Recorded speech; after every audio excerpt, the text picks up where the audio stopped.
are going today is the San Isabel National Forest.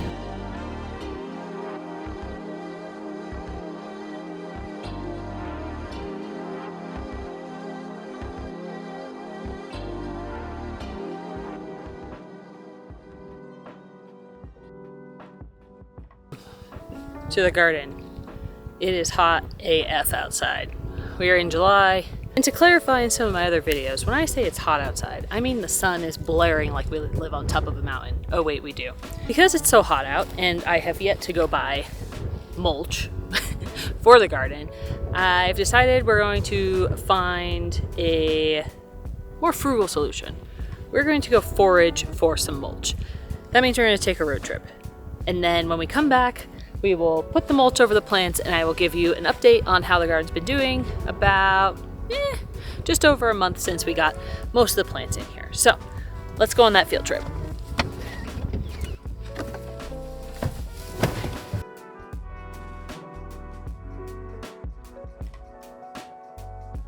Where we are going today is the San Isabel National Forest, which we have access to, I don't know how many miles, maybe I'll put on the screen, a couple miles behind our property, away from town, up into the mountains. We haven't really come here all that much, actually, just because we've been so busy. So this is part of my, hey, do more things in the National Forest that's outside your house initiative. Essentially what I need are pine needles, tiny twigs, dried leaves, things that you would find at the bottom of a mature forest. So we're gonna go pretty deep in here until I can find a good spot to park the car, and then I will tell you a little bit more about what we're gonna do.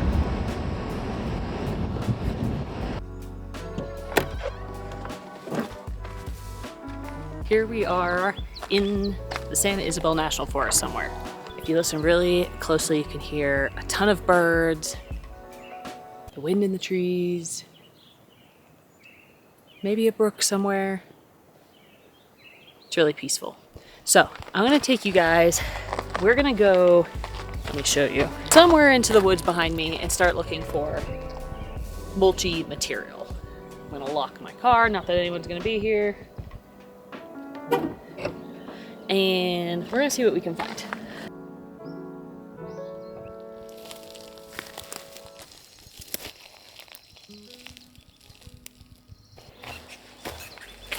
So we are not too far off the road, and already I am seeing some slightly degraded materials, including pine cones, some pine needles.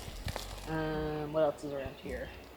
Looks like some dried grasses that we should be able to use. I'll share that the nice thing about the National Forest is that because it's like public lands that everyone has access to, you're allowed to take things that are essentially renewable or can sustainably will come back. So people will get permits to chop down their own wood because they're helping to thin the National Forest and help prevent, really disastrous wildfires. Things like, these mulchy materials, things that have already fallen, that are not still alive and attached to trees, those you can take too, because it'll come back. That is what's so nice about nature. The other cool thing is that last year we chopped down our Christmas tree in a different section of the National Forest, and you just pay a very small permit fee. I think it was $10. You come out, you hand saw your tree, and then you take it home. Really cool. I am not yet seeing a ton of just pine needles, despite being under some pine or spruce trees. I'm really bad at identifying those, the differences between them. So I might check out another area, but I will collect some of the tree bark and pine needles that I'm seeing here, because I feel like that's gonna work actually really well. And I just stumbled upon a whole bunch of it.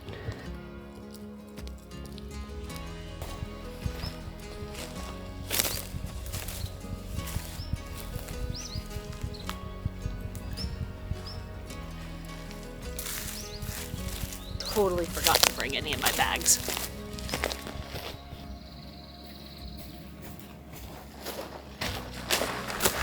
Okay, so I forgot all of my fabric bags because I'm a dum-dum and just came out here on a whim. But I do have this contractor bag, so we're gonna use what we've got.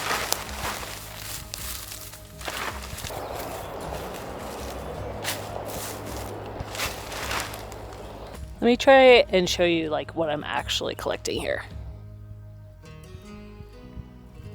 I take too much from one place, so I'm gonna go a little deeper in and see what I can find.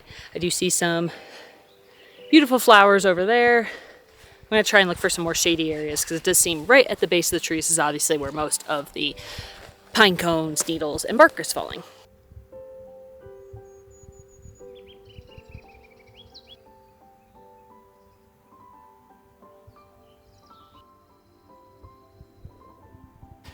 I wish I could share with you guys just like how delicious the moss and trees smell. Spot number 2. Lots of pine cones here too. Lots of little broken twigs as well. Not going to take any of the live plants, of course.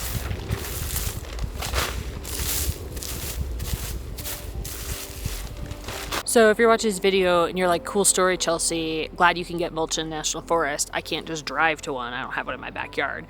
Totally fair. Not saying everyone does. However, one resource that you can use that I don't really have access to are chip drops. And so it's usually a network. There's apps and websites out there where usually it's like lumber or like wood clearing companies, these landscape businesses that end up with all these wood chips from their business, their line of work, and instead of paying to like essentially trash them or discard them, a lot of times they're happily willing to give you the wood chips that they make. So I have tried to use these services before and there's just not any really in my area. I probably could do more work and go find like a tree pruning or wildfire mitigation company that does create wood chips and is looking to get rid of them in a sustainable way.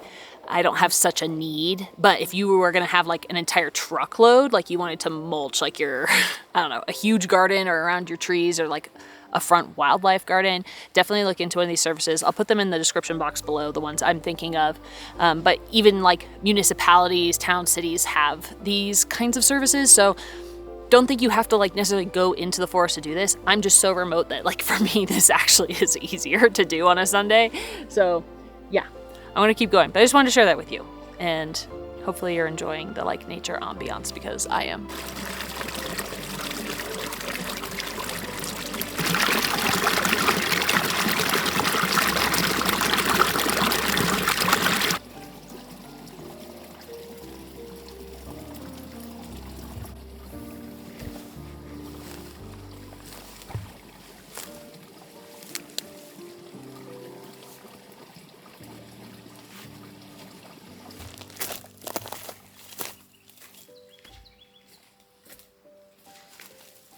Whoa.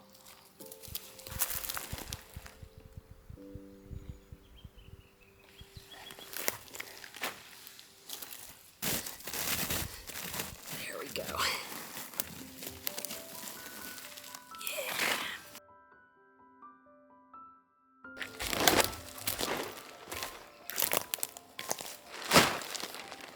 Yeah. Ooh, spongy.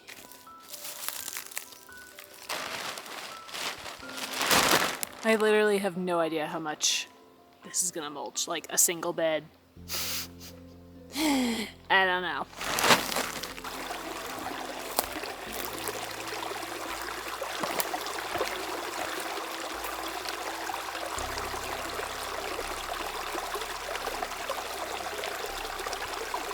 Okay, so I think I have enough for now. I don't want to take too much from one place, and it's actually getting really warm despite being in the trees. So I am gonna head back to the car, we're gonna head back to the house, and then later tonight when the sun's a little lower, we're going to water the gardens and spread out the mulch and see how much we got, and maybe I'll just come back next week. Let's go.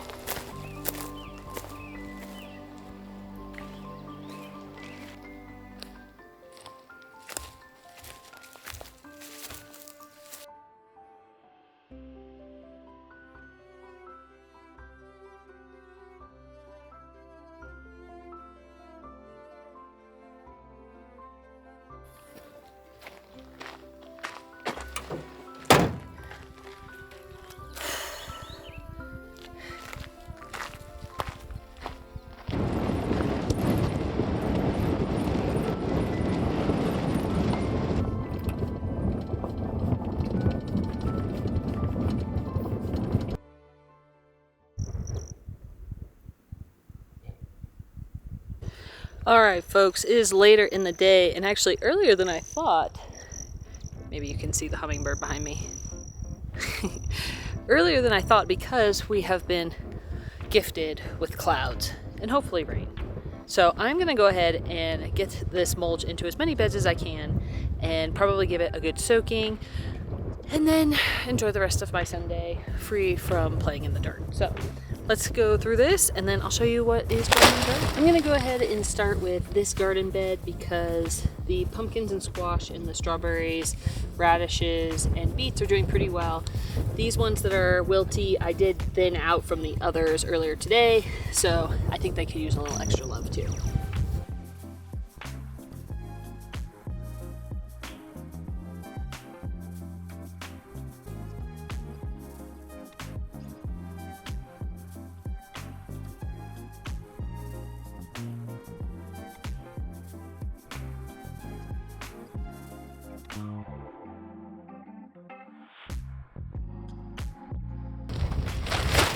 Alright, and I have a little bit left, so I'm going to put the rest in here. These are, I think, pinto beans, mountain fava beans, and these are all sunflowers.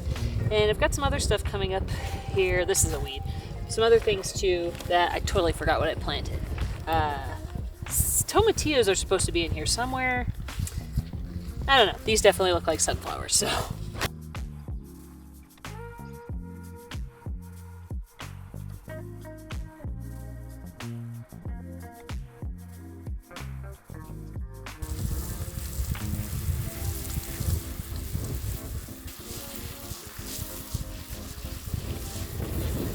So it's definitely acting how I thought it would, which is almost like a sponge, like a bio-organic sponge.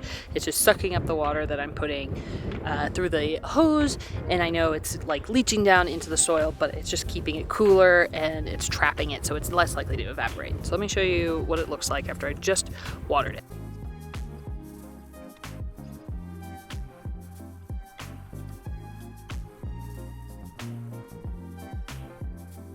All right, the wind is picking up, so I'm going to give you a brief tour of the other garden beds and how everything is doing, just in case it does rain. We haven't been so lucky lately, but yeah, let's take a look. First bed of broccoli and cabbage, and what I think might be calendula or chamomile. I can't remember which. These are looking really good. They transplanted beautifully. I don't think I lost a single one from the soil block, so I'll definitely be doing that method again next year, probably with more vegetables since it did work so well. And even with all the heat that we've been having, they aren't getting too wilty. So I'm excited to see some cabbages here soon and hopefully some broccolis. The next bed I'll show you guys is the potato bed, and these are coming up great. No problem so far. I also forget what I planted in here, and I think they got disturbed, so I can't tell if what's coming up around them are weeds or flowers. Fun times. Chaos gardening.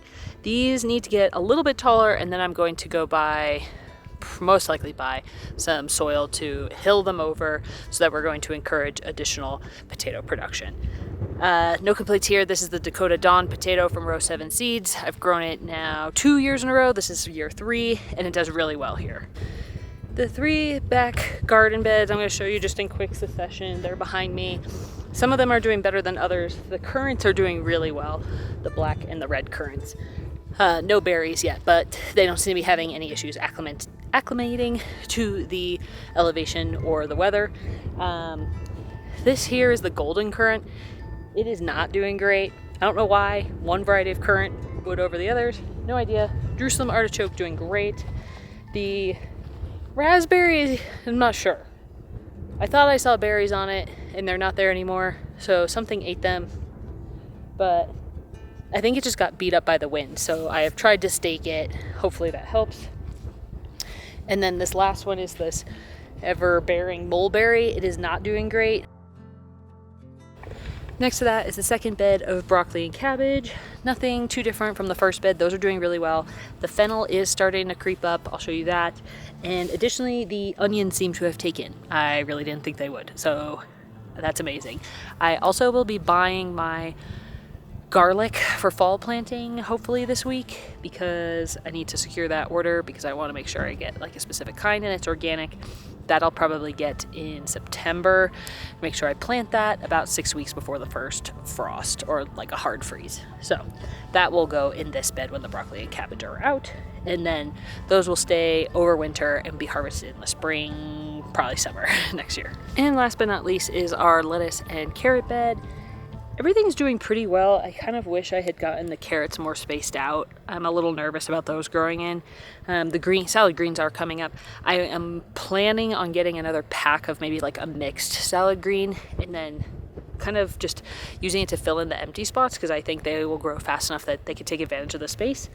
But other than that, yeah, not as many carrots it seems like as last year. So I think next year I'll do a whole bed of carrots because I love carrots and there's like 2 specific varieties I like to grow. Next year I'll make sure I take advantage and do a whole bed of carrots. And that is it on an update on the garden.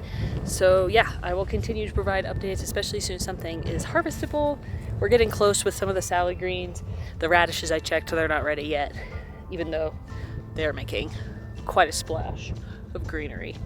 And yes, I think my next task will be to go back to the forest and just get more mulch material and put that in a few other places. The broccoli and the cabbage I think I'm the least worried about because I feel like their greenery is getting so big that they're eventually gonna like shade the ground underneath their greens. But I do think there are a few other places that could benefit. This is the worst lens for this. All right, I'm gonna finish up here. I'm gonna water the rest of the garden beds I didn't get to and get ready for Sunday evening routine. Thanks for coming along today. Hope you guys enjoyed the forest and we will see you next time. Bye friends.